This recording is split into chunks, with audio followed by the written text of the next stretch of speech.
இப்போ ஒரு படம் ப்ரொமோஷன் நான் போய் உட்கார்றேன்னா சித்துவை பற்றி கேட்பாங்க, எஸ்கேனாவை பற்றி கேட்பாங்க, ஸ்ருதியை பற்றி கேட்பாங்க. மோஸ்ட்டாக இந்த கொஸ்டின்ஸ் இருந்துகிட்டே இருக்கும். ஆக்சுவலாக நான் எவ்வளோ இன்டர்வியூ கொடுத்துருக்கேன், எல்லாத்தையும் எடுத்து பாருங்களேன். எனக்கு சினிமா எவ்வளோ தெரியும், சினிமாவில் என்ன நாலேஜ் இருக்குது, நான் என்னெல்லாம் பண்ணுறேன், இது வந்து எனக்கு இன்டர்வியூவில் என்கிட்ட கேட்டதே இல்லை. ஸோ சம்வேர் எனக்கு இது டயர்டாக இருக்குது. இதே டயர்டு வந்து சித்துவுக்கும் இருக்குது. சித்து எந்த காலேஜ் கல்ச்சரல் போனாலுமே அவனை உருகி ஆட சொல்கிறாங்க. ஸோ நாங்கள் வந்து அதை ஹாப்பியாக தான் எடுத்துக்கிறோம், எங்களுக்கு ஜாலியாக தான் இருக்குது. பட் சேம் கொஸ்டின் சேம் இன்டர்வியூவில் வந்துகிட்டே இருக்கும்போது ஒரு பாயிண்ட்டுக்கு மேலே அதுக்கு என்ன சொல்கிறதுன்னு எங்களுக்கு தெரியல.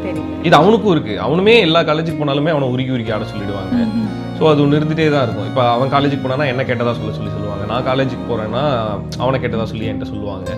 ஸோ அது ஒரு மாதிரி அதெல்லாம் ஹாப்பியாக தான் இருக்குது. அது ஹர்ட்லாம் பண்ணதே கிடையாது.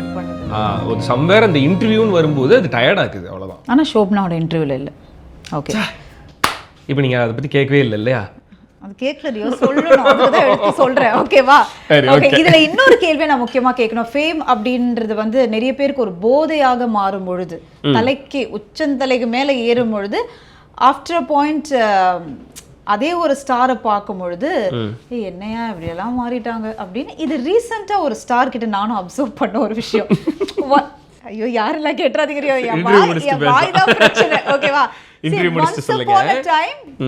The person was like that. But it's like hi அப்படினா the reaction was so different. So அந்த fame வந்து மாத்துதா சில பேர் ஒரு ஸ்டார். நான் நிறைய பேர்ட்ட பார்த்திருக்கேன். ஆமா, it depends on the person. நிறைய பேர்கிட்ட நான் நிறைய சேஞ்சஸ் பார்த்திருக்கேன். So as you all know, நான் ரொம்ப வருஷமா இருந்திருக்கேன். ஸோ ரொம்ப வருஷமா எனக்கு ஒரு ட்ராவல் இருந்திருக்கு, நிறைய பேர் கூட இருந்திருக்கு. ஸோ நிறைய பேரை வந்து அவங்களோட பிகினிங்ல இருந்து நான் பார்த்துட்டு இருக்கேன். ஸோ அப்படிங்கும்போது ஒரு சிலர்கிட்ட வந்து அந்த சேஞ்செலாம் என்னாலையும் பார்த்துருக்க முடியுது. ஸோ பட் என்ன பண்ண முடியாது, டிபெண்ட்ஸ் ஆன் த பர்சன் இல்லை. ஸோ அவங்க என்ன கோத்ரூ பண்ணுறாங்க, அவங்க எதனால் மாறுறாங்கன்னு நம்மளுக்கு தெரியாது. But I can say one thing, எல்லாராலையுமே இன்னசென்ட்டாகவே இருக்க முடியாது. எல்லாரோட இன்னசென்ஸுமே அட் சம் பாயிண்ட் வந்து பிரேக் ஆகிடும். பிரேக் ஆகி அவங்க ஒரு ஷேப்பாக மாறுவாங்க. அது மெச்சூர் ஆகுறாங்களா, ஆட்டிடியூட் மாறுதா அப்படின்றது தான் இங்கே முக்கியம். மெச்சூர் ஆகிட்டாங்கன்னா தட்ஸ் குட். பட் அவங்களோட ஆட்டிடியூட் சேஞ்ச் ஆகுதுன்னா அதுக்கு நம்ம ஒன்றும் பண்ண முடியாது. அது அவங்களாவே ரியலைஸ் பண்ணி அவங்க அதை பெட்டராக மாற்றிக்கணும். Okay, super. லக் ஒர்க், அது பண்ணாதான் அந்த லக்கு வரும்.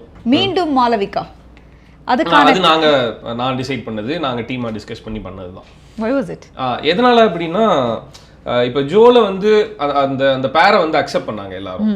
ஸோ இப்போ வரையுமே நிறைய ரீல்ஸில் எங்களை டேக் பண்ணிக்கிட்டே இருக்காங்க. ஸோ இந்த கதை படித்து முடிச்சோன்னையுமே இந்த கதையில் இருக்க அந்த சிவா சக்தி கேரக்டர் வந்து ஆல்ரெடி பரிச்சயமான 2 பேராக இருந்தா, ஐ மீன் கப்புலாக பரிச்சயமான 2 பேராக இருந்தால் அது இன்னும் சூப்பராக இருக்கும் அப்படின்னு எனக்கு தோணுச்சு. இப்போ ஃப்ரேமில் பார்க்கும்போதே இவங்க 2 பேரா, ஓகே இவங்க 2 பேர் என்ன பண்ணுறாங்க, அந்த மாதிரி ஒரு ஜோன் கிரியேட் ஆகணும்ல. ஸோ அப்படிங்கும்போது எனக்கு மாளவிகா தான் பெஸ்ட் சாய்ஸாக இருந்தாங்க. ஸோ அப்படிங்கும்போது ஆல்ரெடி பார்த்து பழக்கப்பட்ட ஒரு பேரு. ஸோ அவங்க வந்து சண்டை போடும்போது அது ஈஸியாக ரிலேட் பண்ணிக்க முடியும். ஸோ அதனால மாளவிகா வேணும்னு சொல்லி நான் சொன்னேன்.